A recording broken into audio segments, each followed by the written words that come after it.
Oh, we got the breaking news sounder. Brendan Lemieux, the latest Carolina Hurricane sighting. 1-year contract, $800,000, the latest Carolina Hurricane. Now, wasn't the news we expected. It's not. Now, here's the thing. Okay, who's Brendan Lemieux? Okay, been in the league for about 6 seasons. Not related to Mario. No, not that we know of. 26 going on 27 years old. Best way to describe him is the guy likes to hit other people, either with his own body or his fists. Can I say goon? I want to throw that out. You wouldn't say that? He's not Milan Lucic. Okay. But he could be that if we need him to be. He could be that, and I'm okay with it.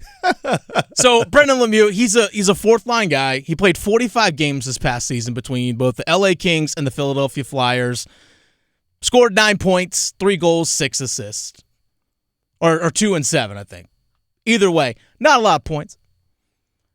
He had 6 fighting majors in 45 games last season in the regular season. The Canes in 82 games of the regular season had 5 as a team.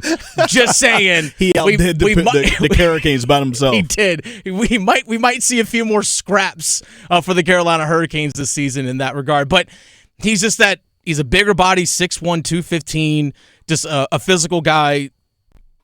In his 6 full seasons in the NHL, or 4 or 5, I can't remember what it is off the top of my head, over 100 hits in every full season that he's played in the NHL, 100-plus hits.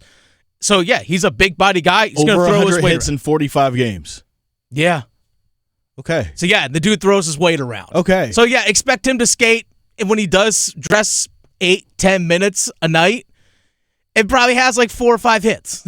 I'm just saying. That's what you can expect. Finish the season with like 3 goals and maybe 6 assists. Hey, you know what? You'll take every point. Every point that he gives you is a gift. That's an Amazon Prime deal. Every point that he gives you is a gift. But nonetheless, that's what he's going to bring to the team. So, Brendan Lemieux, just a 1-year, $800,000 contract. Think of what Derek Stepan did this past season, but just a more physical version of Derek Stepan. So it's very interesting seeing that, right? Because like we knew that this whole time in the offseason that the Carolina Hurricanes, we thought the number one thing for them was to get goal scoring, right? And they did, again, address that a little bit with Michael Bunting. Mm-hmm. But they've gone defense, and they're going what's the word I can use? I'm trying to use a nice word that describes what Lemieux is without using the G word, without saying goon. Let's say adding physicality. They're getting heavier, as they like to say in hockey. They're getting heavier. Adding some physicality. That's probably a good way to use it. And it's starting to make me kind of wonder if the Canes feel like if they have the staunch defense that's not going to let anybody do anything, not going to give anybody any room whatsoever. And if you have the guys that are going to, you could put on the ice and say, hey, this guy's trying to make it hard for us. Go make it tough for him. And you put somebody like Lemieux out there. If the Canes feel like the forwards that they have are able to operate better with that on the ice, like, is that the case now? Like, maybe Teravainen, maybe Natchez, maybe others can be better goal scorers because of this guy. Because of the staunch defense. Well, yeah, I think that's something that they're going to bring, is that. I see what you're saying. But it doesn't hurt to have a little bit of that extra thump to your roster, especially come playoff time. Thump, thump, thump. I love it. Yeah. Well, that's not the only deal that the Carolina Hurricanes might not be part of. We talked extensively yesterday about there's still Vladimir Tarasenko floating around out there. Yeah. But the reigning Norris Trophy winner, Erik Karlsson from the San Jose Sharks. Sharks are looking to trade him. According to Elliot Friedman of Sportsnet up in Canada, they're up in Canada, so they know hockey. Erik Karlsson, again, the reigning Norris Trophy winner for best defenseman in the NHL. Canes are in the running. I think it's a bit of a poker game. I think that San Jose knows what Carolina's willing to do. I think they know what Pittsburgh's willing to do. I think both those two teams know what San Jose is willing to do. And I think right now it's kind of a poker game. See, does anyone move or anyone change or does anyone's position change? I think this will get done, most likely to one of those two teams.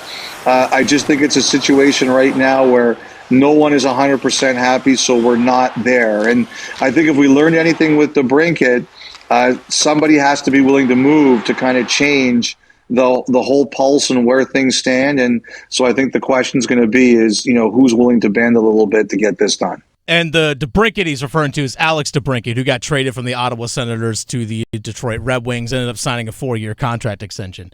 Now, Chris, this is where things kind of get tricky.